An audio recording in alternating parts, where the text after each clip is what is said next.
పేరుకు జిల్లా కేంద్రం పాలకులు పట్టించుకోరు, అధికారులు మళ్లీ చూడరు. ఎన్నికలప్పుడు తప్ప రాజకీయ పార్టీల నేతలను ప్రజలు చూసి ఎరగరు. ఇక సమస్యల పరిష్కారం ఎలా? రాష్ట్ర రాజధానికి అతి సమీపంలో ఉన్న జనగాం మున్సిపాలిటీ దుస్థితికి కారణాలేంటి?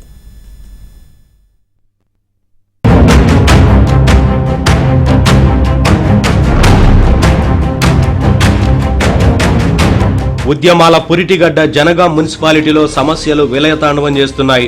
పాలకులు పట్టించుకోకపోవడం, అధికారులు తిరిగి చూడకపోవడంతో పట్టణ ప్రజలు దిక్కుతోచని స్థితిలో కొట్టుమిట్టాడుతున్నారు. జనగాంలో వైద్య వ్యవస్థ వెనకబడిపోయింది. పేరుకు పెద్ద ఆసుపత్రి ఉన్నా సౌకర్యాలు మాత్రం జీరో. ప్రశ్నించిన వారికి హైదరాబాద్లో ఆసుపత్రులకు వెళ్లాలని ఉచిత సలహాలిస్తారన్న ఆరోపణలున్నాయి. ఇప్పటికైనా ఏరియా ఆసుపత్రిలో వైద్య సదుపాయాలు మెరుగుపరచాలని ప్రజలు డిమాండ్ చేస్తున్నారు.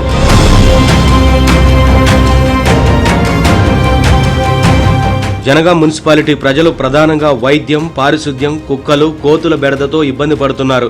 శానిటేషన్ వ్యవస్థ పూర్తిగా నిర్వీర్యమైపోయింది.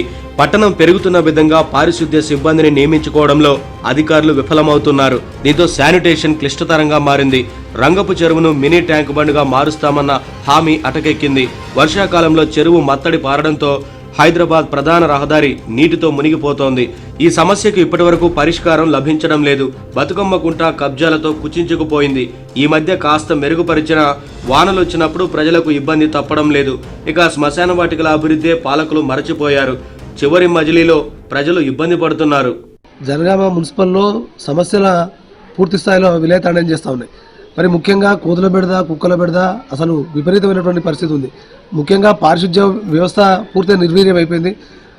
పట్టణము అభివృద్ధి చెందుతున్నంత విధంగా పారిశుద్ధ్య కార్మికుల్ని మళ్ళీ పూర్తిగా పనిలోకి తీసుకోపోవడంతో వాళ్ళ అదనపు పనిభారం పెరగడంతో పారిశుద్ధ్య నిర్వహణ చాలా క్లిష్టతరంగా మారిపోయింది. ప్రధానంగా హైదరాబాద్ రోడ్కు వచ్చేసప్పటికి వర్షాకాలం వస్తే అక్కడ నుంచి రంగపచర్ నుంచి వచ్చేటువంటి మత్తడి నీళ్లతోటి ప్రధాన రహదారి పూర్తిగా జలమయమైపోయి పూర్తిగా రాకపోకలు అస్తవ్యస్తం అయిపోతూ ఉన్నాయి. ఇంకొకటి, ఈ జనగామ పట్టణంలో, ఇంత పెద్ద పట్టణంలో ఉండేటువంటి శ్మశాన వాటికలో ఎటువంటి సదుపాయాలు లేక చివరి దశలో ఎవరైతే మనిషి చనిపోయిన తర్వాత చేసుకునేటువంటి కార్యక్రమాలకు సంబంధించినటువంటి విషయాల్లో కూడా పూర్తిగా అది పనికిరాకుండా అయిపోయినటువంటి పరిస్థితి ఉన్నది. జనగామలో చూసుకుంటే కోతులు, పందులు, కుక్కలు వీటి బెడద చాలా ఉంది. మరి మన జనగామలో తాగునీరు వాళ్ళు అందిస్తే మరి వాటర్ ప్లాంట్లు ఎందుకు ఉంటాయి? మరి వాటర్ ప్లాంట్లలో మరి ఆ మంచినీళ్ళు అంటే వాటికి ఎంతవరకు ఐఎస్ఐ బ్రాండ్ ఉంది? మరి ఇవన్నీ కూడా మరి పరిష్కరించాలి.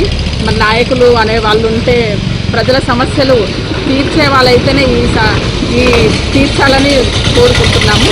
జనగాం మున్సిపాలిటీలో డ్రైనేజీ వ్యవస్థ సరిగా లేదు. ఓపెన్ డ్రైనేజీతో దుర్గంధం వెదజల్లుతోంది. దోమలు, ఈగలు, పందులు నిత్యం స్వైర విహారం చేస్తున్నాయి.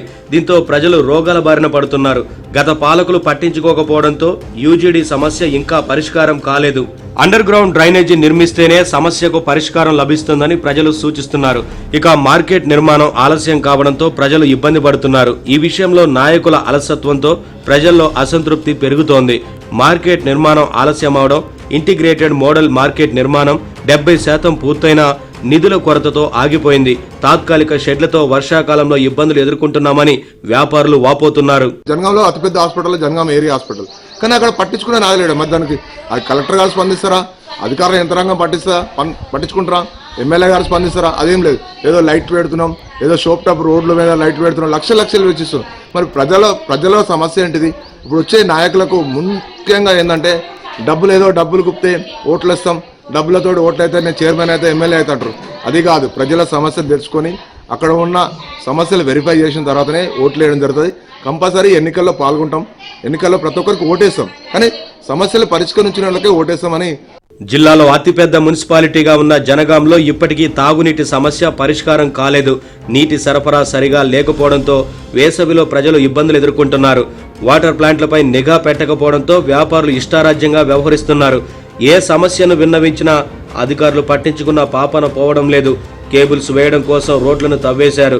పూడ్చడం మరవడంతో దీంతో ప్రజలు నరకయాతన అనుభవిస్తున్నామని మండిపడుతున్నారు. కొత్త కాలనీల్లో మౌలిక సదుపాయాల కల్పనలో పాలకులు విఫలమవుతున్నారు. పలు కాలనీల్లో స్ట్రీట్ లైట్లు లేకపోవడంతో ప్రజలు ఇబ్బందులు పడుతున్నారు. అంతర్గత రోడ్లు అధ్వానంగా మారాయని స్థానికులు ఆరోపిస్తున్నారు.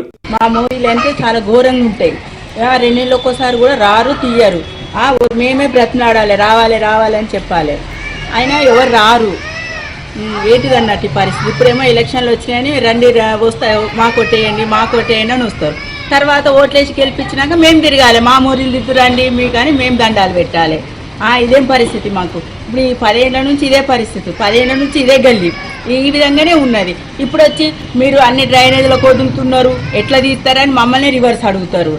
ఇప్పుడు కొత్త గట్టిన ఇండ్లు కావు, ఇవన్నీ పాత ఇండ్లే, పాత కుంపలే, పాత మేమంతా పాతోళ్ళమే.